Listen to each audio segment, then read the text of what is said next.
Welcome everyone to HandZzz ASMR. Today, as you can see, we're going to be looking at the richest man in Babylon and the psychology of money. So we have the old classic and maybe even the new classic. So first let's have a look at the richest man in Babylon.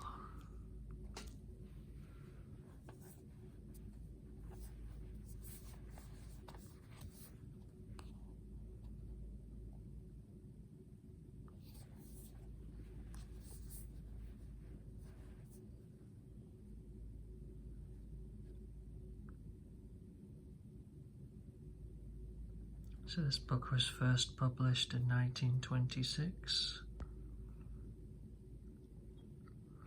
and it has been recognized as one of the world's most enduring guides to wealth management. I find it has a very appealing cover.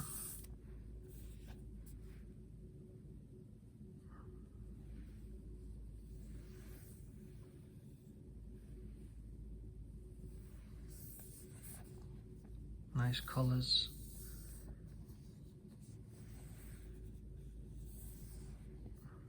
Solid illustrations.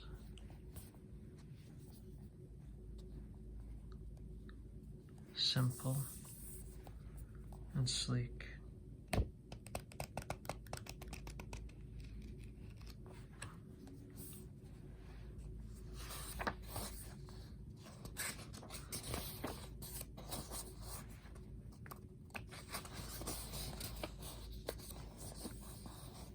This edition was published in 2025. But as I say, the actual edition of when this book came into the world was actually published in 1926. It has chapters such as The First Cure, Start Thy Purse to Fattening. So clearly we can see that that's to do with make money, fatten your purse, fatten your wallet, make your wallet fat with cash, make your bank flush with cash flow, going in, income, fattening thy purse.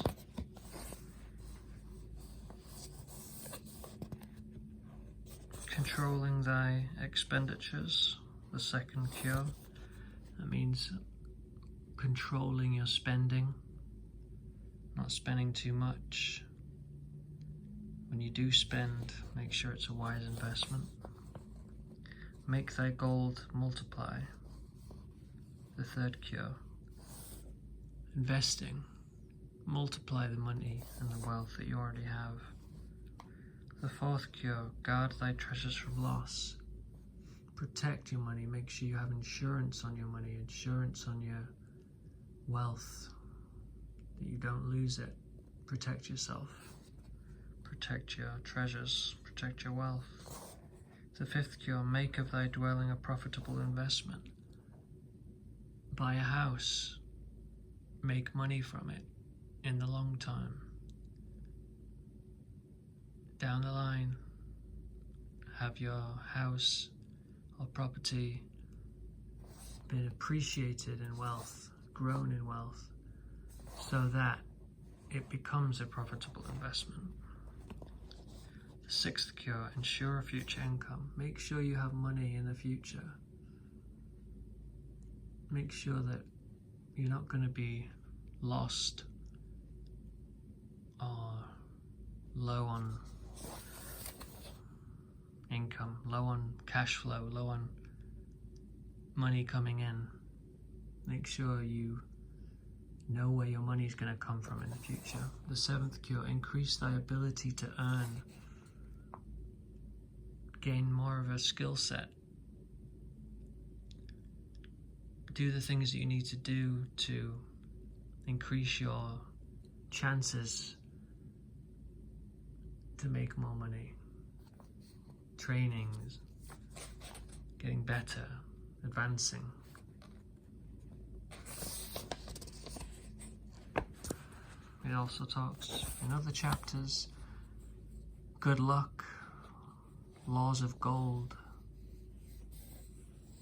clay tablets from Babylon, luckiest man in Babylon. Very interesting, very excited to read this book.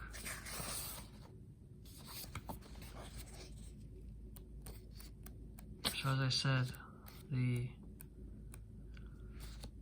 gave a quick rundown of some of the big main principles and chapters and the cures that this book covers. Of course, it goes into detail and tells stories that correspond with those financial ethics. And I guess the thing that I find most fascinating is that being published in 1926 and based on this place called Babylon, where the economy was booming, they were able to pass this wisdom down to everybody, and still in 2025 were able to read its wisdom, and some of the best financial advisors in the world still recommend this book. Some of the best entrepreneurs, business people, successful people to look up to in that regard, still recommend this book. So I'm very excited to read this one, The Richest Man in Babylon. So we go from this in 1926 to 2025, I believe, when The Psychology of Money came out. Timeless Lessons on Wealth, Greed and Happiness by Morgan Housel. So we have the old and the new. Timeless lessons in both, I'm sure. Let's have a look at The Psychology of Money. I just bought this the other day. Came in the mail. So I'm going to carefully cut the plastic off.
fresh book.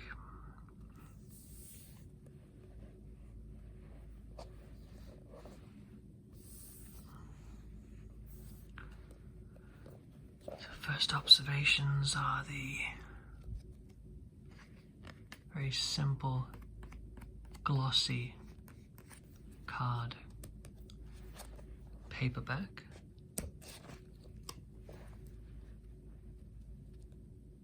A good size, not too big, not too small. Really love this illustration here of dollar bills in the shape of a brain. The Psychology of Money. It is an international bestseller. The Wall Street Journal says it's one of the best and most original finance books in years. I like the clean white cover. There's also a bit of a indentation here. And a very nice glossy finish. On the back you have some more quotes from people who enjoyed the book, including James Clear, who says everyone should own a copy.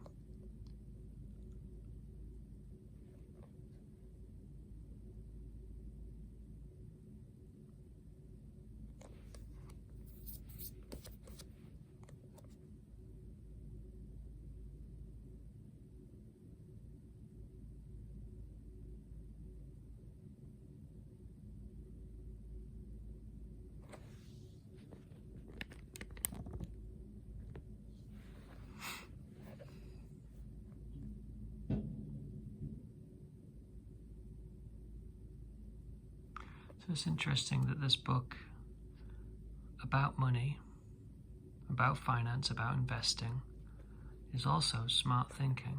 It's about looking at money in how we think and how we behave with it. It acknowledges that it's a math-based field, personal finance, business, money investing. But it talks about the everyday use of money.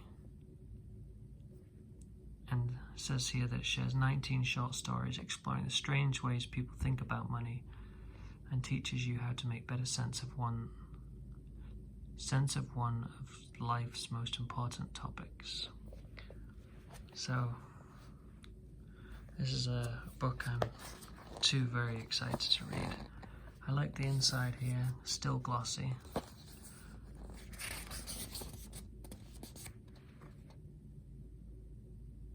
This is quite cool.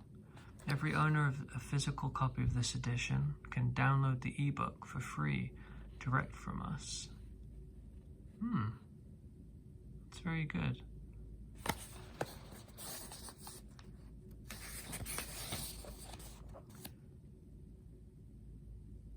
So this was actually first published in 2020.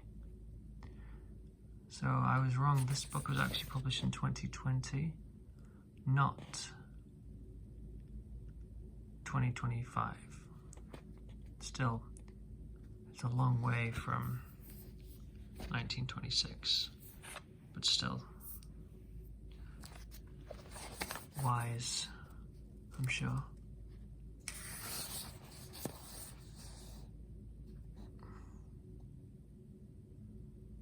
So we have some very bold titles here. As he said in the back, it talks about how each story is kind of like a lesson, I guess, on money. Stories such as that no one's crazy, freedom, save money, the seduction of pessimism. That's interesting too. There's some more here. Interesting. Oh yeah, I'm very curious to read this one too. Little quote from Napoleon here. A genius is the man who can do the average thing when everyone else around him is losing his mind. And Sherlock Holmes, the world is full of obvious things which nobody by any chance ever observes. In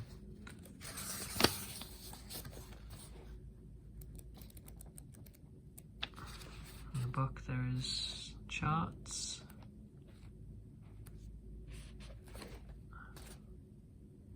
Look and risk. Nothing is as good or as bad as it seems.